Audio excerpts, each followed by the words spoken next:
ta đây đó đây là chăm pruông đây là nó tậpแต่chăm pruông đẹp nè bữa tè chăm pruông đơm này này hẻm bấm ạ phổ như bữa nhau tao nói mẹ đơm này chọn tè nó mong đơm 1.900 nó tam mươi sáu loại tè nó này ra lười nhặt cái đong nhá không ạ bệnh vật hạt tuầnเลยเป็นยังไงอีปลานะพูนนี่ มีkết duyên đẹp tệ nè mày lụa rái hả lụa rái ngày xưa ông bà hay ăn ta làm cái nào nghe mấy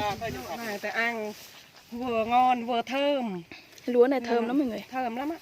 gạo nó không nát nó đẹp lắm thân nó thì rất là cao cao lắm luôn là mình lấy cái liềm này mình lấy cái liềm mình cạp này mình đâm này thôi cạp đẹp lắm lần đầu thấy lúa như này luôn đấy đẹp ha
đây là cái lúa nếp